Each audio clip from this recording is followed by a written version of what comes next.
Hey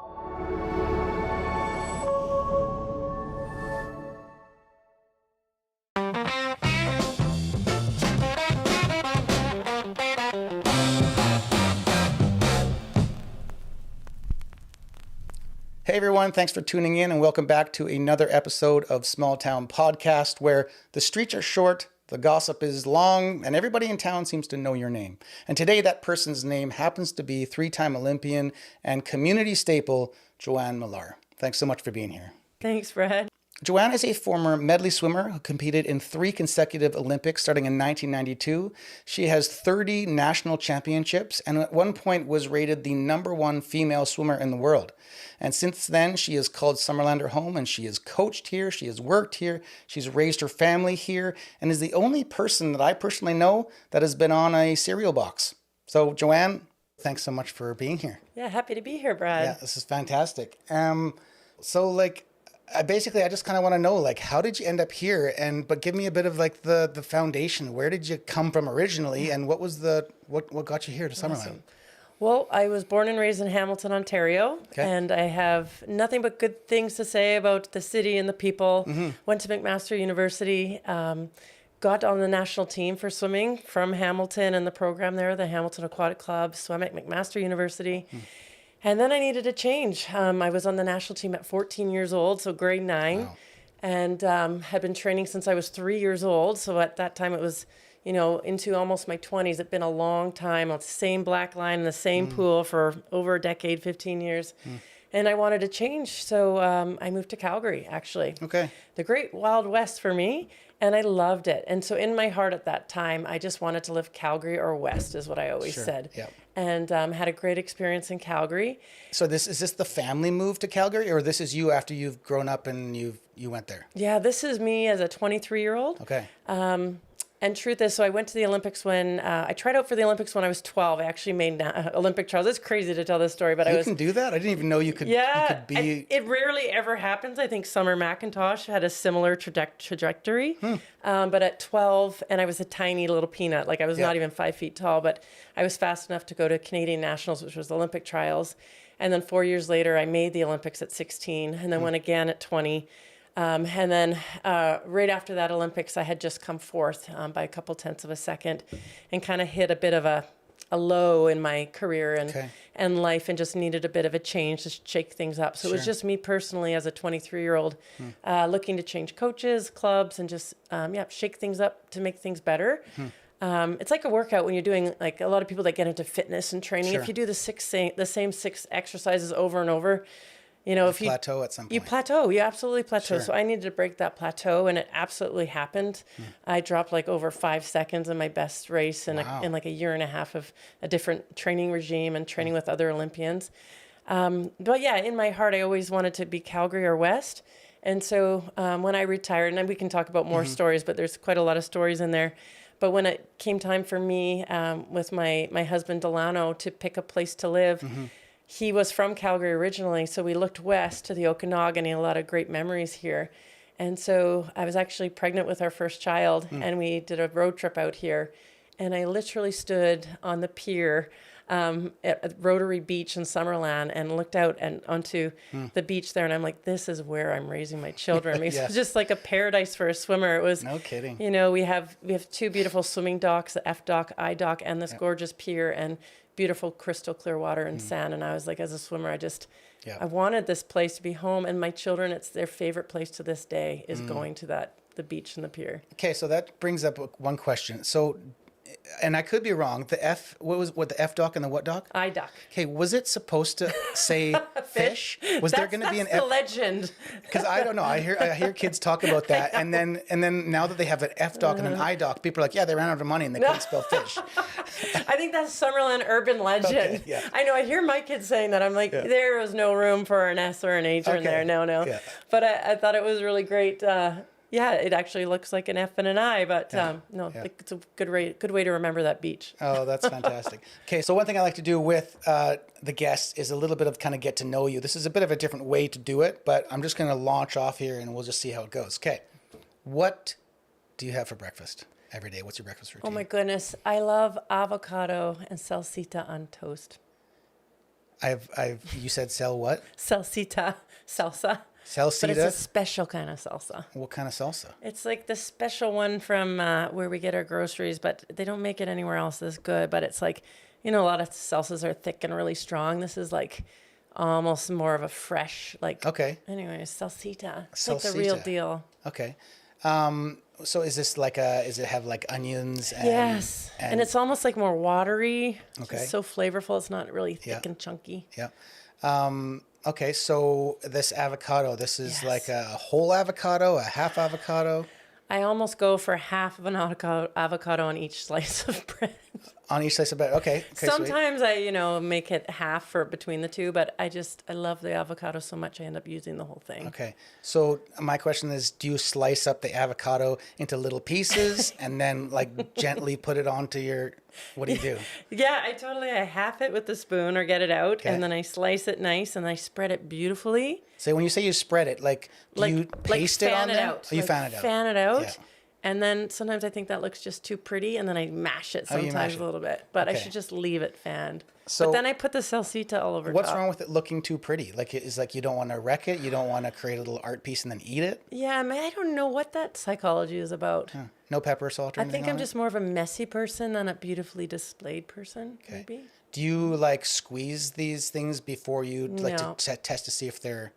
Oh, I know when they're, you got to make sure they're ripe or else it's a waste. How do you take the pit out? Do you spoon it or do you do the knife, little tink? I know that thing. I should do that because my son thinks that's so cool. Yeah. But I end up I spoon the whole thing out and then I usually just grab my fingers to get the pit out. Okay.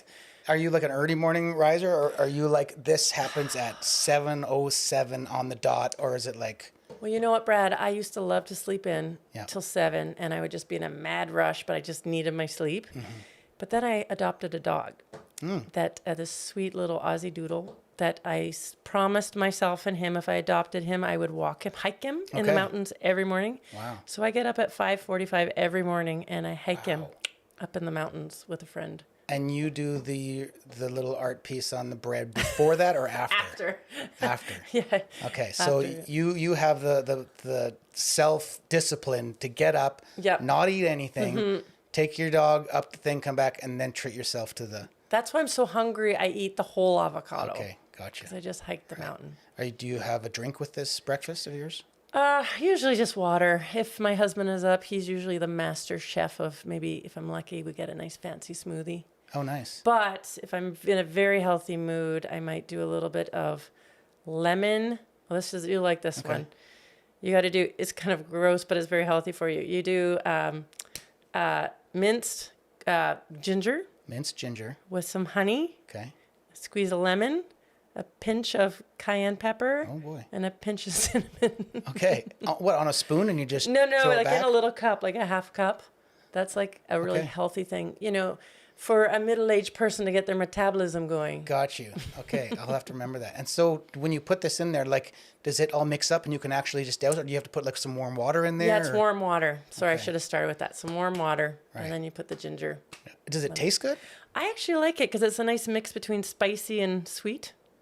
With the cinnamon and honey. Yeah. Does he get up early and do a similar breakfast routine, or is he more of just the smoothie guy? So he gets up and he meditates and does yoga and his exercises for his back stability. What a champ. Yeah, he's just total champ. And so, I take the dog, he does his thing, and then we come back, and then it's the mad dash of we eat and get all the food ready for kids and make sure the lunches are done. Huh.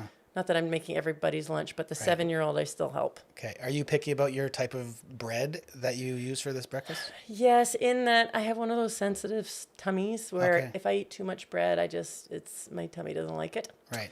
Do you like that I say the word tummy? Yeah, I use the word belly. So, because that's what I have. But so what kind of bread are we talking about? Well, I just like to have some sort of whole grain or some more. I mean, from True Grain would be amazing. That would be like the epitome of me doing the right thing. The local, small town, amazing bakery that has amazing bread. Yes, and it's got like the ancient grains. It doesn't make you bloat like crazy. Yeah. You toast this, I'm assuming? Yeah. So are you like, I like it to be crunchy, or you like it to be... In the middle. It can't be too crunchy. Do you butter it before you put anything on, or is it dry? I like the idea of buttering, and then I'm like, I'm putting a full avocado in. I probably don't need butter. So then I usually try to stop myself from putting butter on.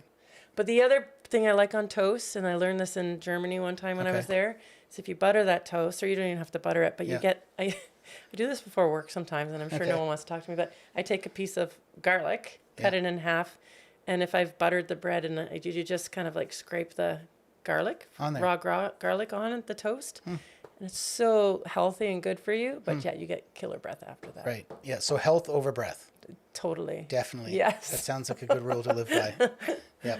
Okay, that's awesome. So again, that's just, I love that because that just gave me so much insight into the type of person you are. Fantastic. Okay, let's continue. Okay, so before you moved to Calgary, so obviously your parents, like when you say you were swimming by 3? Yeah, that's crazy. And so when did the whole competitive aspect come into it? So I have a hard time saying this sometimes because now as a parent and I was a coach as well, you don't often see people this young, but I literally joined my swim club when I was 3. Okay. But my dad was quite the keener. He was a teacher and he was a bit of a swimmer himself, an athlete and a water polo player, but he just wanted his kids water safe because he was a teacher. And we would spend 2 months in the summer portaging and camping, and he wanted his kids, when we fell into the water, to be able to swim to shore for safety. Yep. So, and not a joke, by 3, I could swim a length, like no problem by 3. Sheesh. And so when he took us, there's 4 of us Malar kids. When he took us to the swim club and they said, oh, they're way too young, he said, but they can swim. And then he showed them that we all could swim, and they said, okay, they're signed up. So I literally do not remember learning to swim because I was so young. But we were, I was doing, people don't do it as much anymore, but with billeting, when we'd have competitions, I was being billeted to the United States at 7 years old. Oh, wow. And going without my family. I was going to ask that because obviously like you hear that with like hockey players, they go and they billet and they go to some place. And I thought like, is that a swimming thing as well? Would you actually go places? Because that's when you said you went to Calgary. I'm like, so did you billet? No, this is later on in life. Yeah, that was later. Okay. But, Hamilton has this really great tradition. It was called the Canusa Games, Canada and USA. Oh. And because they picked steel towns, it was Flint, Michigan, and Hamilton, Ontario. And so every year they'd rotate and they'd have all these different sports. And one year it'd be in Flint, Michigan, and one year it'd be in Hamilton. So everyone became friends, and you often had the same families billeting. Right. So I did that since I was 7 years old. So you got used to traveling and staying on your own and beating all the kids that were older than you. Yeah. So that's kind of where it happened. Yeah, and that probably gets your drive and your competitive part. Totally. Like I can beat kids that are older and taller and and well, that's what happened. I was billeted with I think a 10 or 12-year-old, and I had won the event, and but my trajectory was pretty quick because by 10 I was setting Ontario records, and I was beating records that my dad were living legends at that time for swimming. So he was getting pretty excited that I could, and it wasn't his dreams. Like I knew. I love this story because I just remember it so vividly. But on my 7th birthday, blowing out the candles, I was wishing to make it to the Olympics at that age. Like I remember that wish, and you're doing more than wishing. Like I was already training like a fiend when I was, by 8, 9, 10 years old. But loving it, like it was my calling. Like I found it fun. Not kidding. Many people would think it was prison swimming as much as we were. Yeah. But I was doing. My dad and mom were really smart in that. They put us in every sport. So I was playing basketball. I played on 3 basketball teams, traveling Hamilton team, and played tennis, and I ran cross country, and I did all the sports. So I think that only helped my athleticism because. I had really great hand-eye coordination, and spatial awareness was really good. And I think. Later on in life when they were always analyzing us top Olympic athletes, one of the big voids they had for swimmers in particular was they didn't do enough cross training when they were younger, and a lot of their skills or flexibility were lower than they could be. So I was one of the few. I think that's why I had one of the longest careers in swimming. Was just I don't know. I was pretty well rounded as an athlete, so I learned pretty quick. Yeah. Interesting. So take me through the, obviously to get on the Kellogg's, it's not like that you get on the national team and they're like, hey, you need to go on the cereal box. So obviously you get through, I don't know, is it trials or like, what do you have to do to be able to get to that place where you're in the Olympics, you win, you do well, and they're like, hey. Yeah, it's quite the process. And I mean, with swimming at the time, now with Summer McIntosh, everyone's kind of watching swimming, which is amazing. But, back in my day, it was hard to get sponsorships as an athlete. So I was one of the very few that had corporate sponsorships at a young age. And I was lucky because I was in that sort of greater Toronto area. What happened was I made my first Olympics at 16. I made the consolation final and came third, which put me 11th in the world at that time. And then my next Olympics, I was ranked number 1 in the world when I was 20 years old going into the Olympics. Wow. And so it was kind of a great age in that I was a mature person. As you can tell, I'm not a shy person. I love to talk to media and I just love to give interviews. And so going in number 1 in the world, I got a call from an agent, IMG Canada. It wasn't Tony the Tiger? Yeah, it wasn't Tony the Tiger. Yeah, his name is Blake Karofsky, and he was this great agent, and he had all these really big athletes in many different venues and sports, and he signed me, and then once he signed me, there was so much access to corporate sponsorships, and I think... So that was kind of the beginning of corporate sponsors for like, would that be for swimmers specifically, or Olympic? Like, what was the... Yeah, I mean, they did a lot of different sports, but it was because they often didn't take on swimmers because the visibility wasn't so great. Sure. Mark Tewksbury had just won gold in the 1992 Olympics, so it was coming off that, and he did really well in the corporate world, and he was a great motivational speaker. I was also doing a lot of speeches at the time as well. And so I just, I had Salon Select as was one of my sponsors, and Bell Mobility and Samsung and Sears. I was on the cover of the Sears magazine, and then That's crazy. Kellogg's came on. And I just, I felt very fortunate because as an amateur athlete at that time, when you're top 50 in the world, you get government funding, which was great, but it was really still below the poverty line. So you're committing to your full-time work is representing Canada.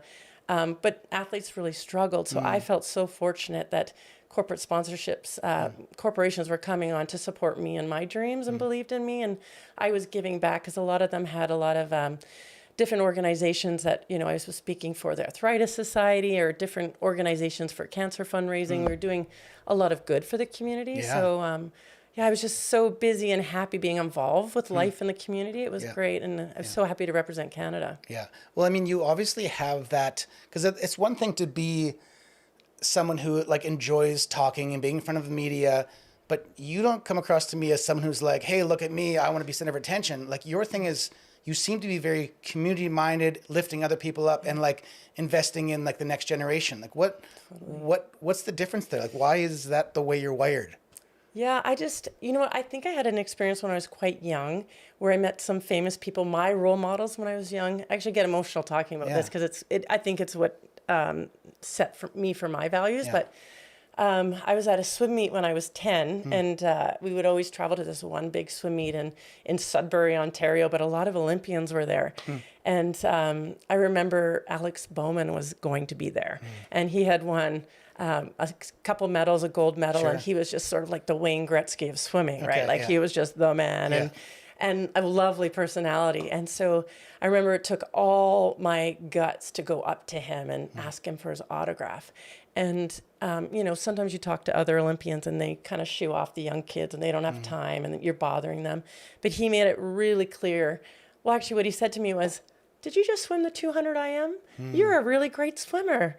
And I was like, not only did he give me the time of the day, but he lifted me up and told me that I was Alex Bowman thought I was a good swimmer, this little 10-year-old. He was watching. He watched. He actually, and remembered you and called it out. That's amazing. He lifted me up. And so as you're asking that question, I'm like, someone gave me that gift. And so from that day, whether it was a subconscious level or not, I just knew if I ever was granted the physical ability to make it to my dreams, that I would, see, I'm getting emotional, but that I would give that back to every kid and child and swimmer or whatever world I was meeting them in, to do that for them, but genuinely, not, I think people can tell the difference, but I think that really made a difference in my life, meeting him. Yeah, and that definitely tracks. And it seems like it's something that is a really important value to you personally, but you see it in your family. Like in Delano and your kids, like you have one of those rare, crazy families that people are just like, what's the deal with them? They're super competitive, but in such a kind way. People love playing with them, and you have high level athletes now in your home. And yet there is such a humility there that, I don't know, it's really interesting and very rare, but such a beautiful thing to see. Well, and I think we've really instilled in our kids that, whether they wanted to be athletes or not, the thing that I valued most out of any physical accomplishment is a kind person. And, you know, that's great if you want to become whatever level in whatever aspect, but doing it with kindness or with humility will be the thing I'm most proud about for you. And I think I'm so happy that you say things like that, because I'm so proud of the humans that they've become too. And I think they are like that. Yeah. And so Delano, he was also, because he's a swim coach and he was a swimmer. Was he a diver? Do I get that right? We should see if he can do some backflips. No, he wasn't a diver. He was actually a competitive swimmer. He was a swimmer. That's a good joke. I'm going to go home and tell him that one. But so in swimming, I was in Hamilton. He was Calgary. I didn't know him at the time, but he also at a young age rose quickly to then being able to make Canadian nationals. And for girls, you often made it younger. You peaked younger than boys. So when I said I went to Olympic trials at 12, like that's really the youngest I think I've heard of. For boys, it's usually about 16 that they make it. And he made it when he was 16 as a sprinter to Canadian nationals. So he went to, like, he was one of the, So when you say sprinter, okay, this is me being a non-swimmer. I float well. That's about it. Are we talking swimming or are we talking like running, sprinting? No, swimming, sprinting. Okay, so what is swimming, sprinting? Because I always say, I mean, there's front crawl, which is also freestyle. But like, what is sprinting? Yeah, good question. Okay, so there's four disciplines in swimming, four strokes. So there's the butterfly, backstroke, breaststroke, freestyle. And then distances, there's everything from 50 meters, which is the shortest race. So that's 2 lengths of a regular size pool or 1 big length of an Olympic pool. Olympic size pool is double. It's 2 25-meter pools together. So in the Olympics, the big sprint race is 1 Olympic size pool, which is 50 meters. So that was his specialty. Got it. 50, maybe 100. So him and I race sometimes as master swimmers, and he's got me to like 200 meters and then he's done. That's awesome. And then you come slowly and just pass him and wave as he... and then he starts spouting water because he doesn't want to look like he got beat. Oh, of course. Yeah. Oh, he'll love watching this. Interesting. Okay, so then... you do all that stuff. You get on the cereal boxes. You get this media attention, and then as time goes on, you and Delano, like again, you're starting to now think about having a family, and then you come to Summerland, and then what happened? What happened then? Like obviously you've worked here in Summerland for how long have you been in Summerland now? Yeah, 15 years now, almost 16. Yeah. So, yeah, I mean, for me, I was again, sort of like, I always call it a bit of the rat race of the Greater Toronto. It's exciting and it's amazing. Toronto's a fantastic city. But I guess I was so busy with like, there's just a lot going on, and a lot of it's like who's who, and that's great. There's a lot of great events going on, and you get to meet a lot of fantastic people, but I was always just sort of about quality of life and nature. So when I had moved to Calgary, I was just sort of in heaven I could see the Rocky Mountains and, the Bow River was there. And then when I got to, I did go out to the Okanagan once, and I was like, where am I? I remember I got flown out to do a speech actually out of just south of Penticton. Yeah. And I went to dinner at this house on the lake, and I was just like, what dream world are we in? Like this lake, I'd never been there. But for me, I just, I really wanted to slow down. And, I was commuting, at one point I was living in Hamilton and Burlington and commuting to Mississauga. And on a good day, it was about a 45-minute to an hour drive. If it was too sunny, too rainy, too whatever, snowy, it would be like an hour and a half sometimes. So I was commuting up to 3 hours a day. Wow. And I didn't necessarily want to live in Toronto. And then when I got together with Delano, and we were like, where do we want to live? What kind of quality of life do we want? And I just wanted to, again, slow it down. If I could be close to nature, be close to mountains, be close to a lake I could swim in. Because I grew up on Lake Ontario, but we kind of grew up knowing you didn't go swimming in the Hamilton Harbor. It just didn't happen, right? There's a lot of beautiful lakes surrounding for sure, and they've cleaned it up a lot. But for me to have 4 minutes from my doorstep, multiple beaches to just dive into and lake swim is just like a dream come true. So we just we actually did something most people would never do. We both had great jobs in Hamilton, Toronto area. And we just, actually kind of breaks my heart because we went out for a holiday to Kelowna area, and we were just Googling on MLS, like properties for fun. And like I was saying, I was expecting our first baby already. And when we came, we went to a couple different cities. We went to Osoyoos and Summerland and Penticton and Kelowna, just checked out real estate and houses. And we actually got a house on the weekend. We No we put way. in an offer, and it was sort of in the height of 2007 where everyone was battling for, Right. it was That's hard. just before the 2008 crash. Correct. So like housing So was your at an timing all-time was- high. Terrible. Okay. Yeah. That was all, yeah, we've never really got a lucky break in that. Yeah. Are you in the same place? No, we had to, yeah, we had to Yeah. get a bigger house because we kept having Kids. babies. Right. But we got into the market, and I remember coming home. There was 4 people that put in an offer on this little bungalow in Summerland, and that was after I had the peer experience. I had to live here, and then I flew home, and I'm like, Mom, we bought a house, and she's like, okay, great, where? Thinking it's somewhere around Hamilton, and I was like, in Summerland, and she's like, where is that? I'm like, in BC, and then I just my mom's heart broke because we were moving, and I felt so bad because I'm so close to my family, and my parents were so great. Like, I remember my dad saying, if that's your dream to live and raise your family in the Okanagan, you have to do it. Sure.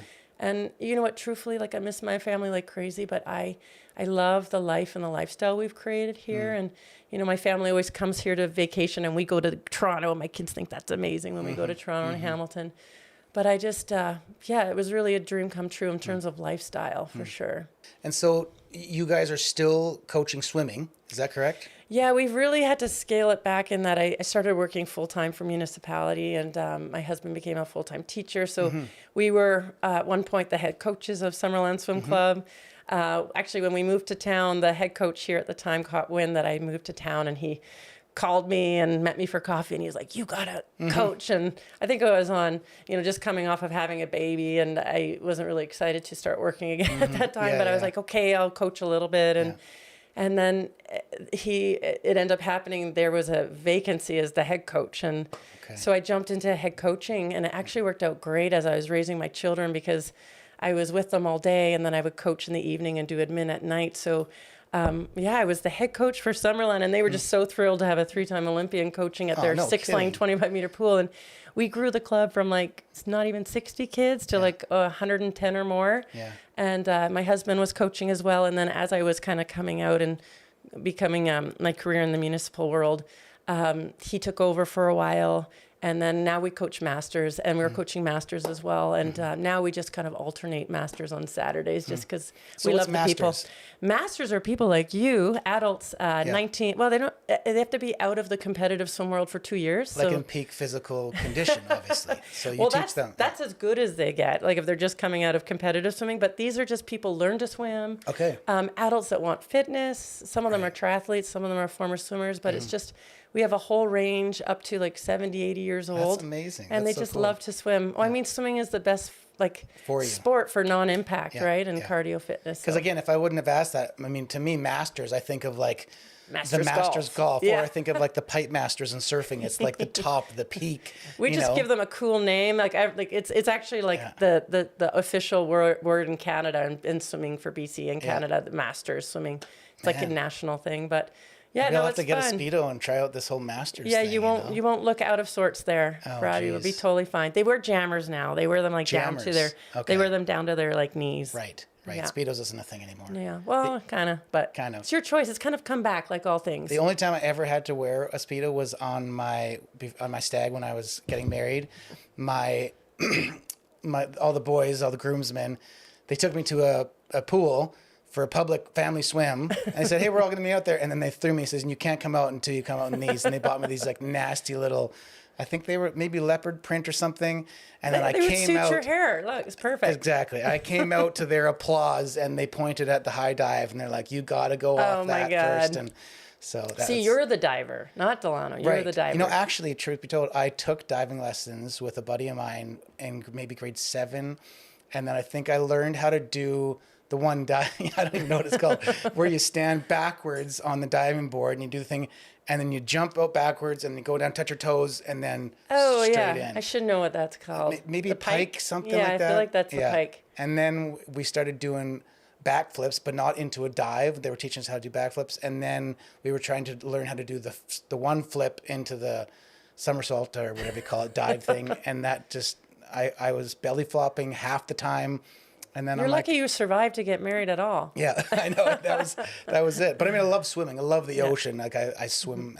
I'm totally a water person. But See, and I'm not even like for myself personally. I think I've got all the competitiveness out of myself.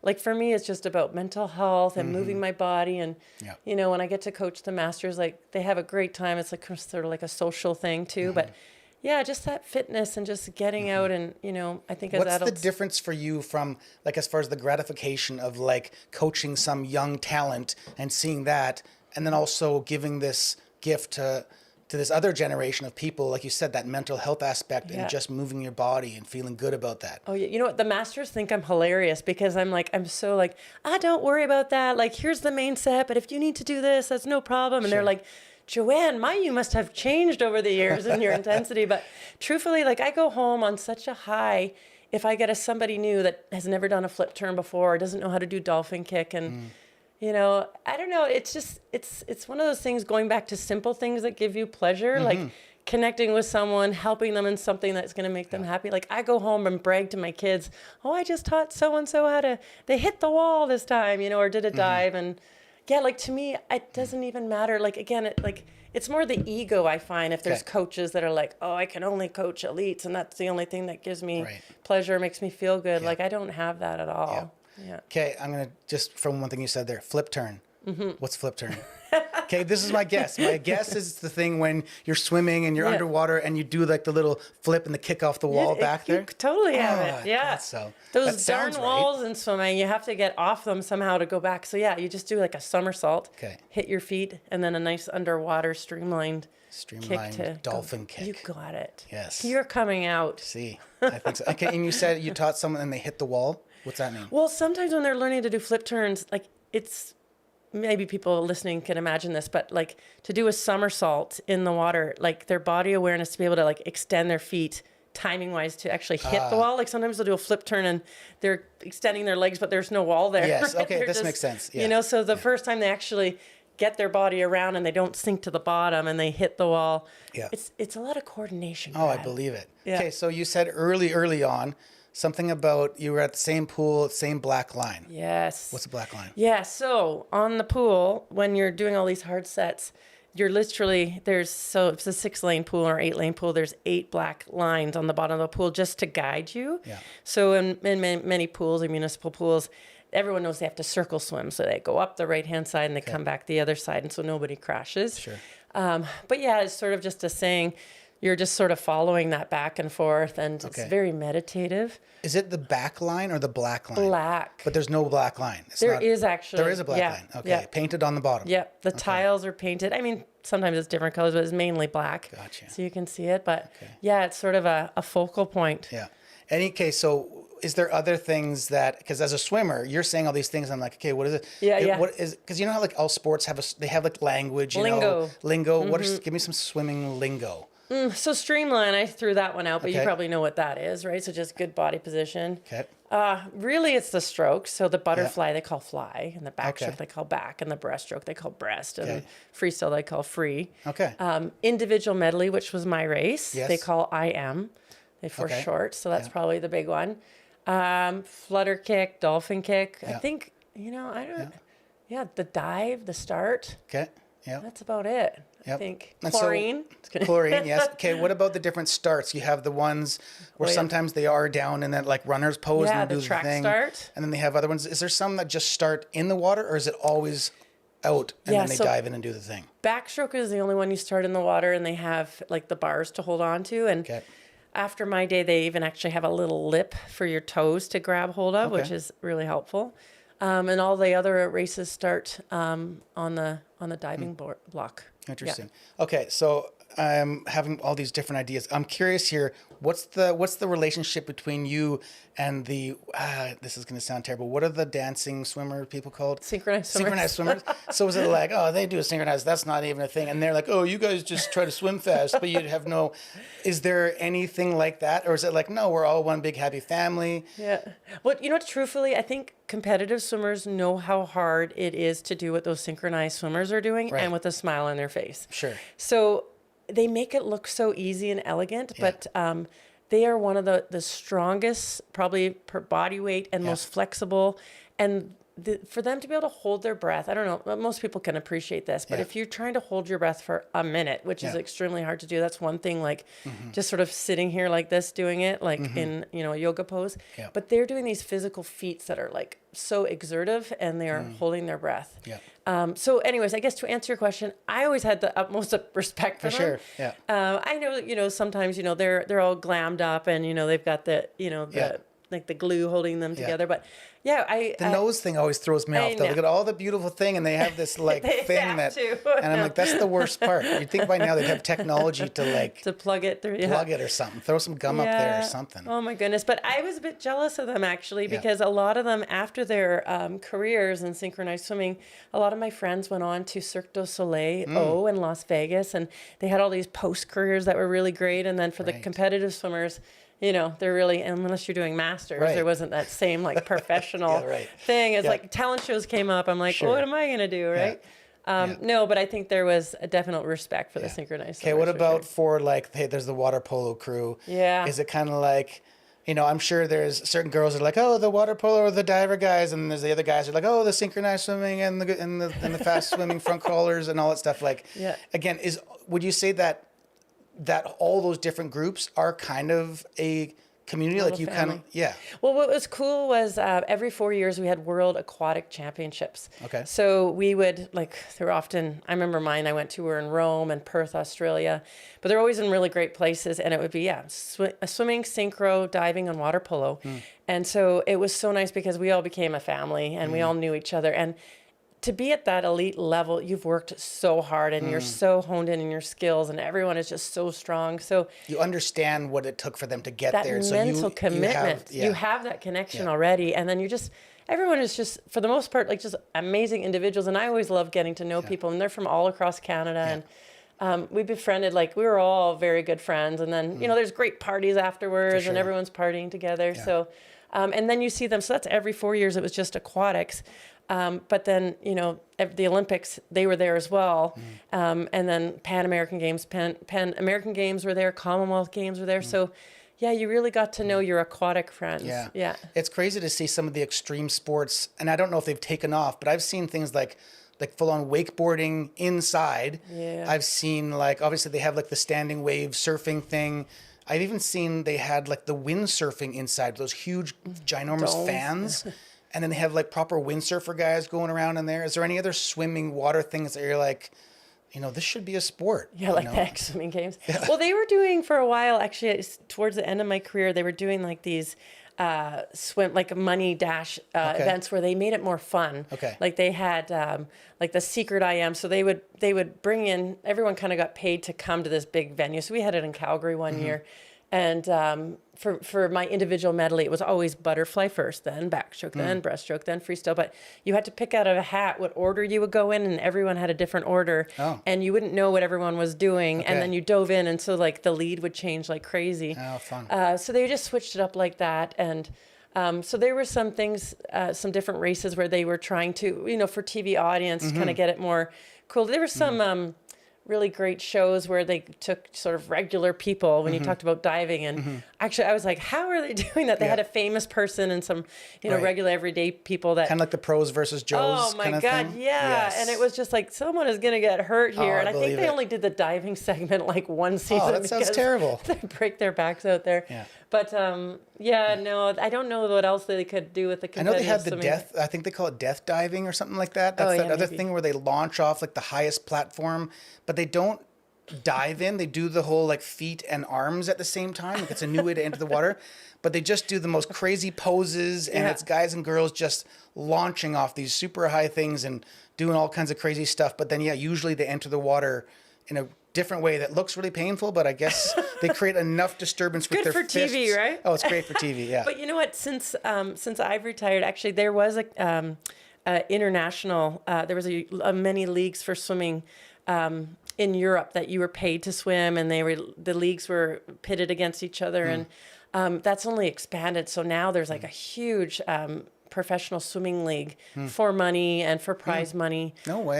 So it's actually grown like substantially. Yeah. Would that be like a world circuit kind of thing? It's sort of like even above that. It's almost like the NBA for basketball, but it's like swimming. And there's all these Americans, but they're all on different city teams and in different countries, and then they all compete against each other, and it's on television, and good crazy. money, right? I think they get a wage, and then you get prize money on top of that. So now there is actually an extended career. Like while you're young, I think once you retire, you're kind of done. But interesting.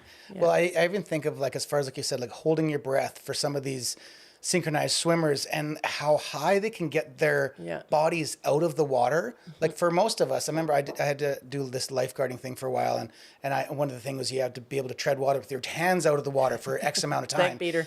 And I remember like the water's like right here, and my hands are just barely out of the water, and I'm just like struggling to stay out of there. And that these girls can like waist high almost. Yeah. And like, it's ridiculous how... they were able to scull. So as I'm moving my hands back and forth. This is another term. Scull. So this is good. Yeah, we do a lot of sculling there. Sculling. So underwater, their arm strength, like to scull and like get their, like you were saying, their legs kind of shoot up that high, but then also hold them there by sculling. Right. That's what I was talking about. Their strength per body weight was just phenomenal. So it's like a princess wave underwater kind of thing. Like with an Arnold Schwarzenegger amount of strength. Yes. Yeah. I remember, so I used to do a decent amount of surfing, and I remember thinking, holding my breath, like you said, I could hold my breath for, a minute. And when I actually tried for a while to be able to like meditate and work on it to where I could get it to 2 minutes where I could hold my breath. And I was like so impressed. You should be impressed with that. So the crazy thing though, is like you said though, when you're paddling, when you're out in the ocean and some big wave comes and it smashes you, I feel like I've been underwater for like a minute and a half. It's probably about like a long hold down. If I'm underwater for more than 5 seconds and I'm getting tumbled around there, I'm like, I need air right now. And so then I watch video footage of guys getting trashed by some wave and they have like a minute long hold down. It's a lifetime. Yeah. And it's crazy, right? So to think of these people that are using all of their oxygen and all this, like how athletic and trained over years they'd have to be able to stay underwater for that long while they're throwing other people out of the water with their bodies. It's crazy. Elegantly. Yeah, you know what? Like you brought up one of my biggest fears, Brad. Like every time I go to the ocean, people are like, oh, you must be so comfortable. But I have this huge respect for the power of the ocean. And like I've been... like the riptides and the undertows, I felt that, and it has scared me so badly that this is why, again, I chose Summerland to live, because our beautiful lake, there's no jellyfish, there's no sharks, there's no undertow. I don't have to worry about riptides for my kids. It's so safe because that scares me. So even as an elite swimmer, to be held underwater like that was enough to oh my God. Do you think the Australians would have had any... like a leg up in everyone because so much of their training is actually in the ocean from a young age? Because I know I've watched, we lived in Australia for a while, and I know that they have huge programs that so many of their youth do crazy swimming stuff in the ocean. Well, I think half of it is just the sheer amount of percentage of the population that does swim training. Right. They're not only water safety, but every tiny little town has a 50-meter pool, 8-lane 50-meter pool that's just packed. And for triathlon in Australia, I know it's a different thing. Like their Ironman, they're doing paddling on their surfboard, and a lot of the surfers were training. When I went down to train there for a while, a lot of the surfers and Ironmen down there, they train with all the swimmers. But I just feel like a greater percentage of the population are swimming, and then they get that much more output of high athletes. It's probably similar to Canada and hockey. Yes, absolutely. Because it's not that we have this huge population, but so many of us. Like my kids play hockey. And, Did your kids play hockey at all? I know they're big basketballers. They're all ballers. Yeah. My oldest, Desi, he did try hockey. Yeah. But I had this bad parenting moment that I wasn't a hockey player myself. But I didn't know you really had to, when you took the helmet off, you had to, when they're little, lift the ear part off to get it off. And I think I reamed on his ears. And then, he was 5. He's like, never again, Mom. Again. But I was okay because I hate being cold. I'm like, okay, we'll do something else. Yes. So I read, though, also, speaking of basketball, that in one of your bio things that you were big into basketball and you kind of had to make that choice between basketball and swimming. I know. Was it actually a big basketball swimming? It absolutely was. And my boys don't believe me. I don't think they understand that their mama could ball like them. But my level for basketball, when I I made the national team for swimming in grade 9. So I had to stop basketball in grade 9. Okay. And so I didn't have this great high school basketball career because I was traveling the world swimming. Yep. But up until then, it might sound silly, but like in Hamilton, it was such a big basketball city. Like I was a really good player by grade 8. And I was, like I was saying, I was on the traveling Hamilton team. I played rec center. I played for my school. But one of my girlfriends from another city, she went on to be the point guard for Syracuse, Raquel Nurse. Her whole family, the Nurse family, are very famous in all the different sports. Yeah. But like Darnell nurses. Yes, Like, oh, I think wow. there's her auntie. But she was, her and I, we played basketball together, and she carried on in high school and then university. But I always thought if I put as much time into basketball, and for me at the time, I had gone up the ranks already in swimming, and when I was trying to decide basketball or swimming, there wasn't the opportunity in basketball for females in the Olympics as there was in swimming. Sure. So that kind of made the decision easy. But I cried when I had to stop basketball. Like I cried. I did not want to stop. So now it's pretty beautiful for me to watch my boys. Yeah. And I'm like, their grandpa, my dad, was a phenomenal basketball player, and he was a refugee from Ukraine back in his day, and his family didn't really have the means for organized sport, but he was a teacher, and he couldn't miss, and he was this phenomenal basketball player. So like my dad, he just passed away this year, but if like for him to see, like I just see my kids' skills, like my dad had them, I had them, and now my boys are actually like going to the highest level they can with them, and I feel like it's in their genetics, but don't tell them that. It's their own hard work for sure. Of course. But That's I'm really owning cool. the genes of it. Oh, for sure. So again, I guess coming a little bit back to Summerland, small town, having all those experiences of being in big cities and traveling all over the world, and then living now in this place of, what are we, 12,000, 13,000? Yeah, we might be something up to like that? 14. 14, yeah. so we're really growing, thriving metropolis. But yeah, so like all of that to be said, now you're here in this small town and you have these different small town experiences. Yeah. How does that compare in your mind to all the other experiences in that big stage around the world in different cities? What's that like? Yeah, I feel like in every stage of our life, it's a different season that we have different needs and things to make us grow. Like for me in my 30s and 40s, like Summerland and the Okanagan life has just been a dream come true to live here.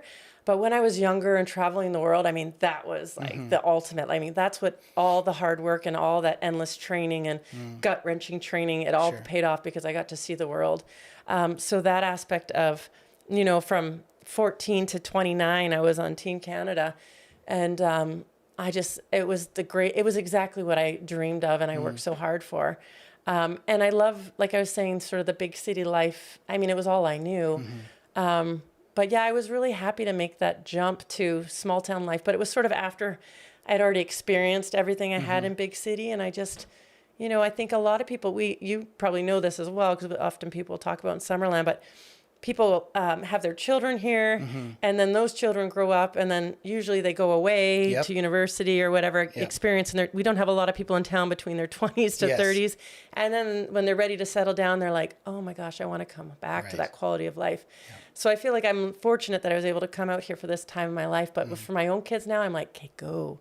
And like my oldest son, Desmond, is going to Calgary to Mount Royal University in the fall for basketball. So I'm so excited for him to go to big city of Calgary. No, how's he feeling about it? He's so pumped. He's so ready. Because he got a scholarship for there. Because I know he had several different opportunities, but he chose that above all the other ones. Yeah, he did. He was looking for the right fit in terms of there's some universities that were kind of close to us that he knew pretty well, but he just wanted something different. And then when we talked to the coach out there and he had a great conversation with him, he's all about character development and he was really recruiting quality character players.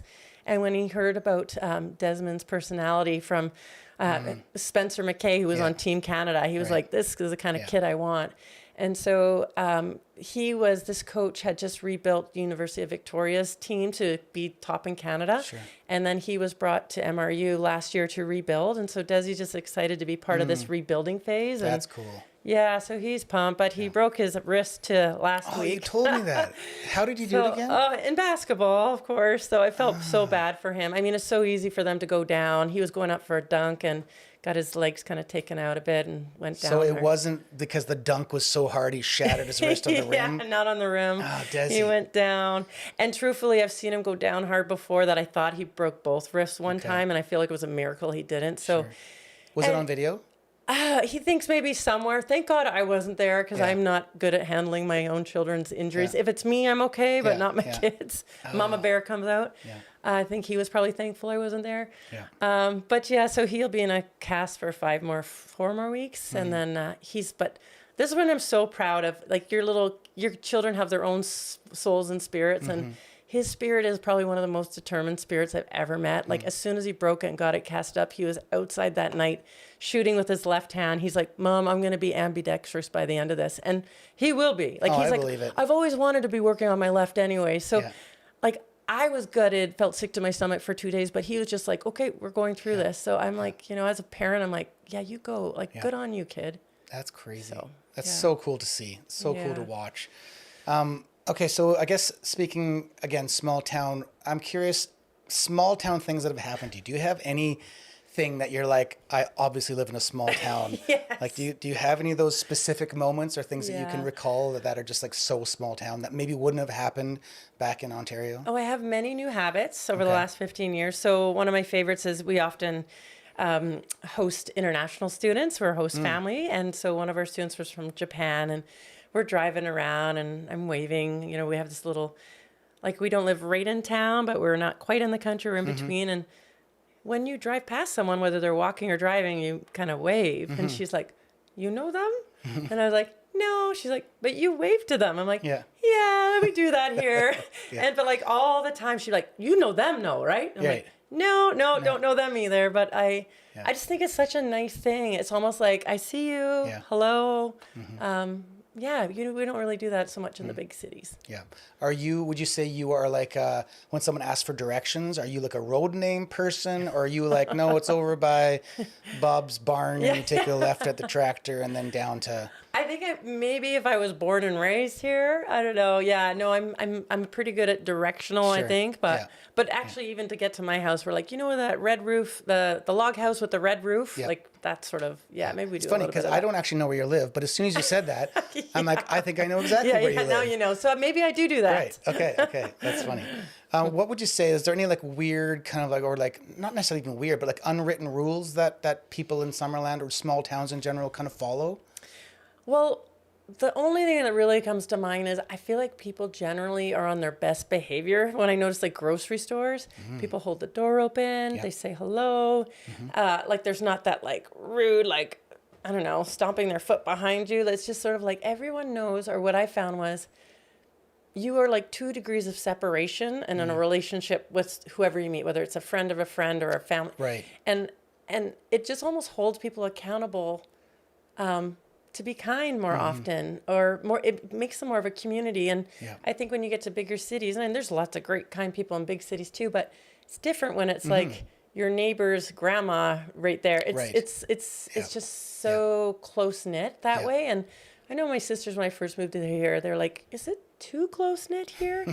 And I was like, no, like it was the right amount. It was like, I know when I go to the grocery store, sometimes when you're hurt, you're like, oh goodness, I'm going to run into 3 people, and you have to like try to avoid eye contact if you have to run in and out, right? But I think people get that. But I was like, no, I think it's a really pleasant amount of close knit, Well, I mean, it's funny to think that the reason you're on this podcast right now is because I asked you when we bumped into you at the supermarket. It's like, hey, Joanne, I got a question for you. I'm doing this podcast. So that's so pretty small town. Pretty small town. Lots happens at the grocery store. Are you? I mean, again, I don't want to like have people breaking your house because of this, but are you like? Do you feel like Summerland is like everybody locks their doors and whatever like that, or does it kind of depend on like? I don't know. What are your thoughts on that? Yeah, no, it was always one of those things where I know generally people are like, my door's open, just put it on the bench in the door. But I know times are changing. Like I know there's a lot more, the world is changing sadly, right? And so I think there's more of a move that people are locking their doors and they're, I know the RCMP has put out many statements. Everybody make sure you lock your doors. There's so much theft going around. So I think the word is out that small towns do this. So I think people are moving away from it, but I know when I first got here, it was so like that. I know exactly. And I think it's still, again, there still is that to a certain degree. But you're right. It is different, definitely changing, which is kind of sad. I grew up in Headley, which is just over the mountains over there, the next valley over. And that was a small town of 300 people. Yeah. And again, it was like, why would you ever lock your door? Yeah. Because if you locked it, then your neighbor couldn't come over and grab some out of the shelf when they're out of eggs or something, Like, it's that's so friendly rude. like that.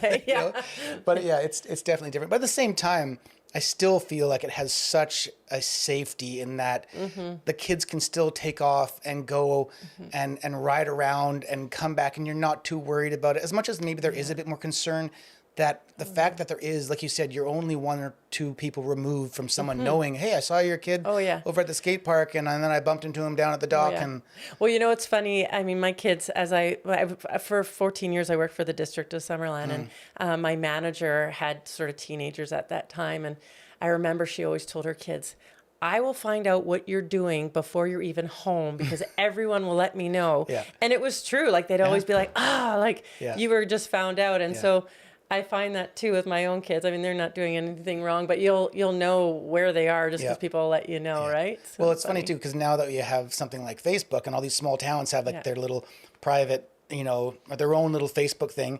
And so there's so much of that kind of stuff too. Like my dog goes missing and now I know about it because, and people know my dog's name and know where he lives and knows. And actually I had a funny one, another friend of mine, she was the thrift store in Summerland, which is like kind of the queen princess jewel of Summerland. It seems like. Yeah. She went there and they have security cameras in the back where you drop the stuff off because obviously they don't want people stealing stuff.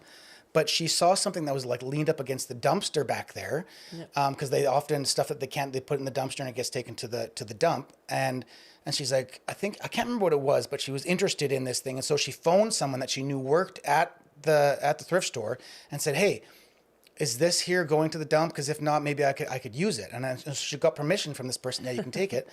But then somebody sees it on the security tapes and then posts a picture of her on Facebook being like, there's a thief here. And because it's such a small town, all of a sudden, all these people that know her know she's not that type of person. And then she asked this person, they're all being like, your face is all over Facebook and everyone in Summerland thinks you're the thief. And oh, that's funny. But you're right with the Facebook thing. I found this dog wandering by my house.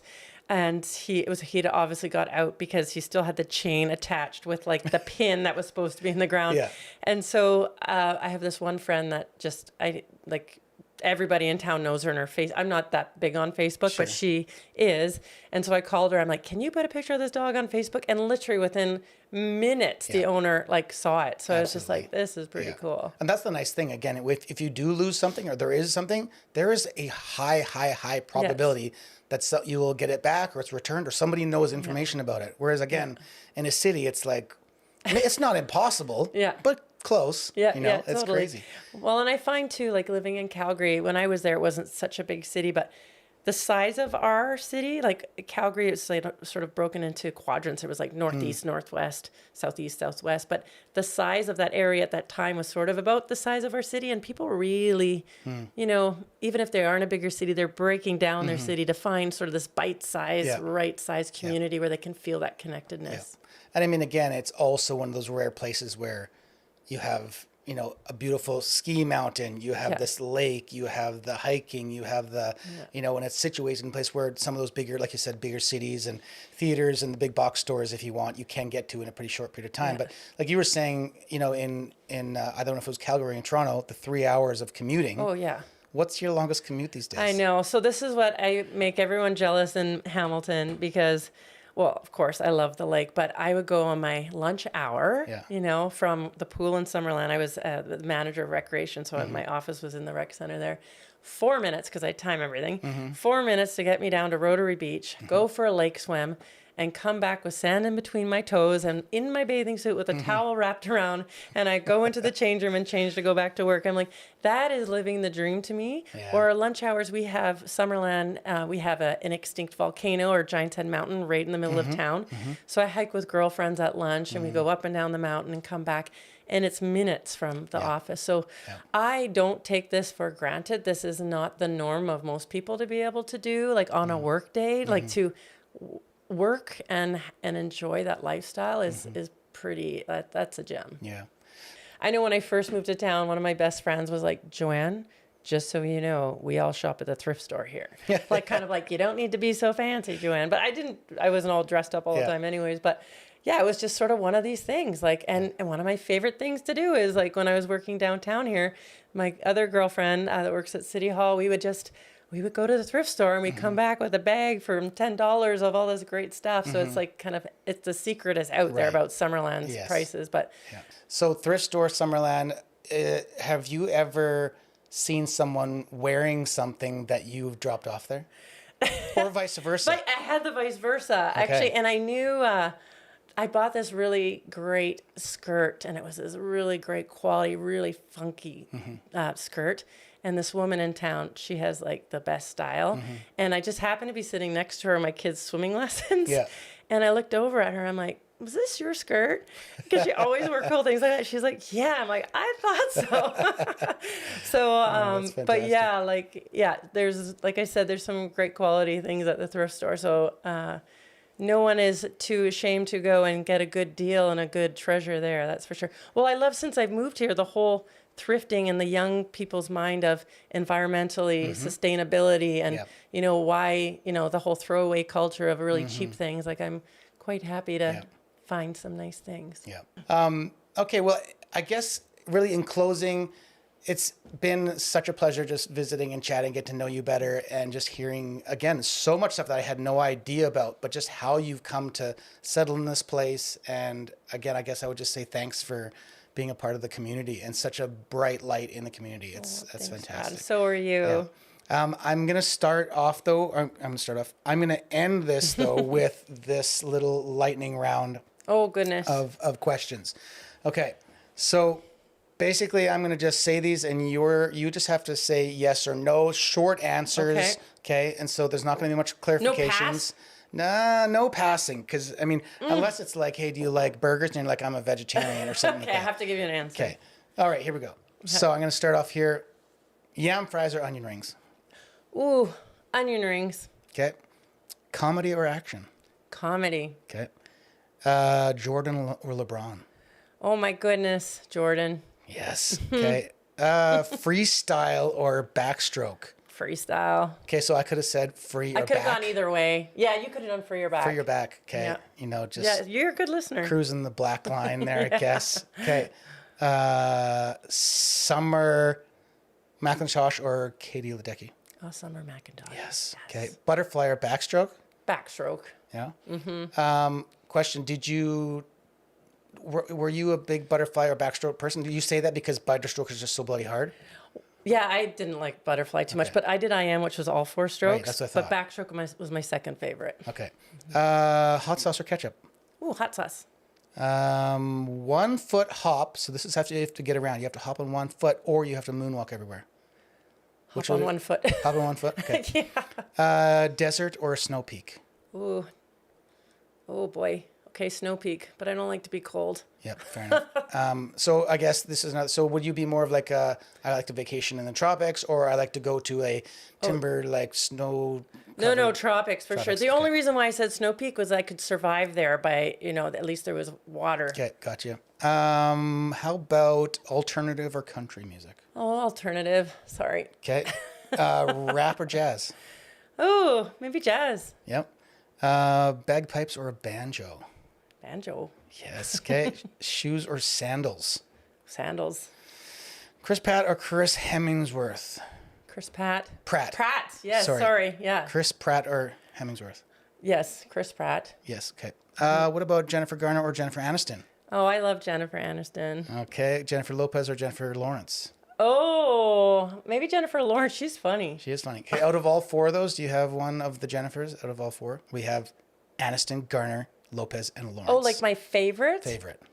I think Jennifer Aniston. Yeah? Were you a big Friends, like... You know what? She just seems so real. Like her niceness and coolness is authentic. Yeah. And you can just never tire of watching a movie with her. Sure. She's cool. Yeah. Brad Pitt totally messed that one up. Yeah, right. I was a big, she's not a Jennifer, but Sandra Bullock. She was just like, she was the best. I thought she was similar to like what you just said. Yeah. Cool, collected, funny, normal. I was Totally. Would like that's to hang out. Yeah. Totally. Okay, sorry, got a little off track there. Clap or cheer? Cheer. Yeah? Okay. Campfire or candlelit? Ooh, campfire. Okay. Tree fort or snow fort? Ooh, tree fort. Pickles or olives? Oh, I would always be pickles growing up, but now I'm more olives. See, I'm waiting for that transition to happen. I've always been pickles and I can't do olives, but I think I should really like olives, but I just can't do it. Yeah, it might never happen, Brad. I don't know. Okay, Wonder Woman or Catwoman? Ooh, Wonder Woman. Ski or snowboard? Ski. Okay. Spider-Man or Batman? Spider-Man. Cashew or pistachio? Oh, they're both good. Pistachio. Okay, are you a pass or shoot person? Shoot. Dunk or buzzer beater? Oh, buzzer beater. Too short. Okay, cannonball or dive? Cannonball. I'm as elegant as you. Okay, good. I like it. Doom scroll or book? Book. Belly flop or back flop? Oh, belly. Belly. Flop. I think that would hurt less. Less than a back flop? I I'd think so. agree. The back slaps, those are the worst. Cell phone or landline? Oh, cell phone. Do you still have a landline? We did. Yes, we do. We do actually. Yeah. See that phone behind you, actually? I got that from Calgary, I think. I was trying to find one because I love that old retro stuff. I want to change it into a landline so that when someone calls my house, that phone rings. That'd be awesome. See, I have a landline, but it's kind of a cellular one. Does that count? Like Yeah, I don't know. It's not like that dial one. Do you turn it off by swiping or do you turn it off by clicking? Clicking? Okay, so that's nice. That's good, right? The nice thing about that phone is if I'm upset with someone, I can be like, smash, as opposed to the whole. Yeah, there you go. fun. That's true. Ranch or vinaigrette? Oh, vinaigrette. Okay. Chlorine or salt water? Oh, salt water. Okay. Lake or ocean? Oh, I have to say lake, but I Yeah. do love the ocean. Right. But for the swimming aspect, Yes. definitely. Okay, yeah. Yeah. Hike or 4x4? Oh, hike all the way. Pie or cake? Ooh, cake. Cake. Board game or video game? Board game. Gold medal or NBA title? Ooh, gold medal. Okay. Ping pong or tennis? Tennis. I'm in a ladies' league right now. Oh, really? Right. Do you play ping pong? Yes. Well, growing up, I Do did. you call it table tennis or ping pong? Ping pong. Okay. Okay. Well, thank you so much for being here. This was a pleasure. It would be fun to do this again at some point, or maybe even, who knows, maybe I'll have Desi on. I was going to say, bring a kid or two. Yeah, they're entertaining. I know. We can That just would be- argue it out. Yeah, that would be fun. That would be great. Thanks, Brad. Okay, thanks so much. Well, thanks everybody for tuning in. If you've ever wanted to see somebody outswim the Ogopogo, I'm sure you could head down to Okanagan Lake and see Joanne in action. Other than that, come back here and check out more episodes on Small Town Podcast.